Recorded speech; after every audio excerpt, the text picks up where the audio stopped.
हाय दोस्तों। आज का हमारा जनरल नॉलेज का कुछ क्वेश्चन इस प्रकार है। इस पाठ की, किसकी सेना ने ग्रीक शासक सिकंदर के साथ झेलम नदी के तट पर मुकाबला किया? पोरस। यहूदियों के धार्मिक पाठ का नाम है मूसा संहिता। महाभाष्य लिखा था पतंजलि ने।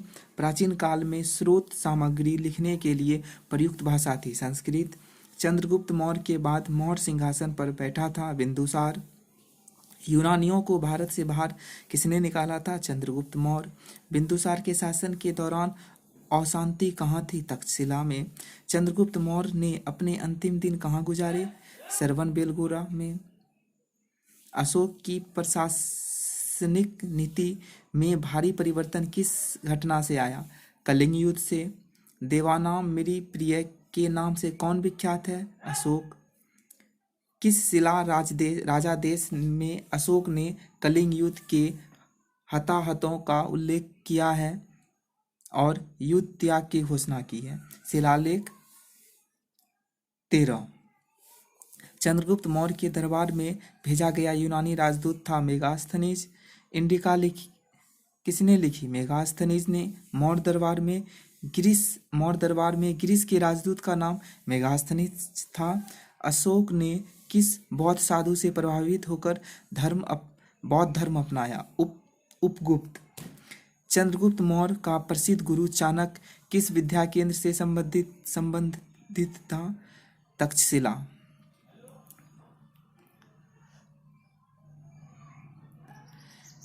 कलिंग युद्ध किस वर्ष हुआ? 261 बीसी।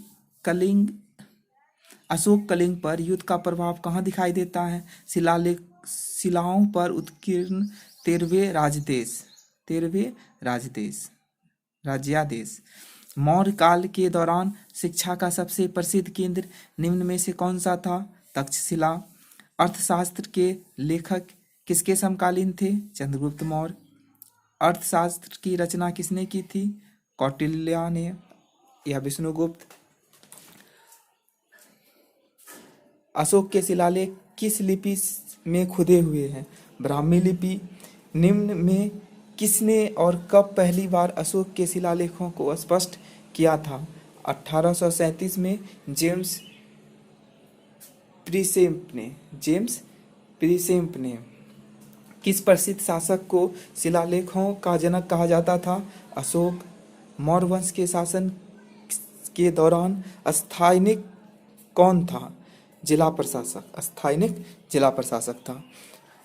मौर्य वंश के तत्काल बाद किस वंश ने आकर मगध राज पर शासन किया? शुंग वंश ने। मौर्य वंश के बाद शुंग वंश ने मगध राज पर शासन किया। मिलिंद पान्हो क्या है? मिलिंद पान्हो बौद्ध पाठ है। चरक किसके राज चिकित्सक थे? कनिष्क के। चरक कनिष्क के राजवैद्य थे। कुषाण काल में भारतीय और ग्रीक शैली के मिश्रण से विकसित कला विद्यालय को किस नाम से जाना जाता है? गंधार कला। कुषाण वंश के प्रसिद्ध राजा का नाम बताइए। कनिष्क। कनिष्क किस वर्ष में राज सिंहासन पर आरूढ़ हुए? 78 ईस्वी। शक संवत किसने और कब शुरू किया? कनिष्क ने 78 ईस्वी में। बौद्ध धर्म का संरक्षण कुषाण शासक कौन था? कनिष्क। गंधार की कला की गंधार शैली किसके शासनकाल में पनपी थी? कनिष्क के। भारतीय और यूनानी कला के अभिलक्षणों को समन्वित करने वाली कला शैली का नाम क्या है? गंधार। कनिष्क के शासनकाल में रहने वाले साहित्यकार थे नागार्जुन और अश्वघोष। राजा खारवेल किस चेंदी वंश के महानतम शासक थे? कलिंग। सातवाहन का सबसे बड़ा शासक कौन था? गौतमीपुत्र सतकर्णी। पहला ज्ञात गुप्त शासक कौन था? श्रीगुप्त। महरौली में जंग रहित लोह स्तंभ किसने स्थापित किया? गुप्त शासक ने।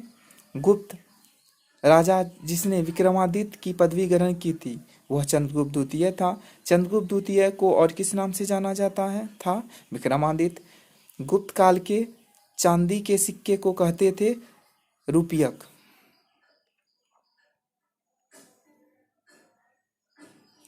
लिच्छवी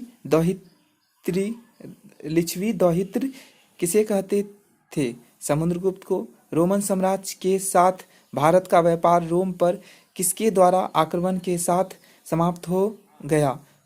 हुनों द्वारा। भारतीय नेपोलियन के नाम से आमतौर पर कौन हिंदू राजा विख्यात है? समुद्रगुप्त। भारतीय संस्कृति का स्वर्ण युग था गुप्त काल। गुप्त काल में किस धातु का सर्वाधिक सिक्के जारी किए गए? सोना के। प्रसिद्ध गुप्त संवत निम्नलिखित में से किस वर्ष में शुरू किया गया था? 319 ईस्वी। इलाहाबाद स्तंभ के शिलालेख में किसकी उपलब्धियां वर्णित है? समुद्रगुप्त। इलाहाबाद स्तंभ शिलालेख किसने बनवाया था? हरिसेन ने। इलाहाबाद स्तंभ शिलालेख हरिसेन ने बनवाया था। फाहियान किसके शासन काल के दौरान भारत आया था? चंद्रगुप्त द्वितीय। फाहियान चंद्रगुप्त द्वितीय के शासनकाल के दौरान भारत आया था। पंचतंत्र की कथाओं का संकलन विष्णु शर्मा ने किया। मेघदूत के लेखक कालिदास। प्राचीन भारत के विख्यात चिकित्सक धन्वंतरि ने अपना परामर्श किसके दरबार में दिया था? चंद्रगुप्त द्वितीय। वराहमिहिर थे एक प्राचीन खगोलविद। किसके शासनकाल के दौरान अज्ञात गुफाएं निर्मित की गई? गुप्त के। संगम काल में रोमन व्यापार का केंद्र बताइए। अरिकमेंडू। एलोरा में गुफा एवं शिलोत्कर्णी मंदिर किसका प्रतिनिधित्व करते हैं? हिंदू, बौद्ध और जैनों का। चोलेश्वर नामक मंदिर का निर्माण विजयालाल ने कराया। चोलेश्वर नामक मंदिर का निर्माण विजयालय ने करवाया। तो दोस्तों इस वीडियो में इतना ही, और हम अपने नेक्स्ट वीडियो के साथ कुछ और जनरल नॉलेज के क्वेश्चन लेके फिर मौजूद होंगे। तब तक के लिए इजाज़त दीजिए। धन्यवाद।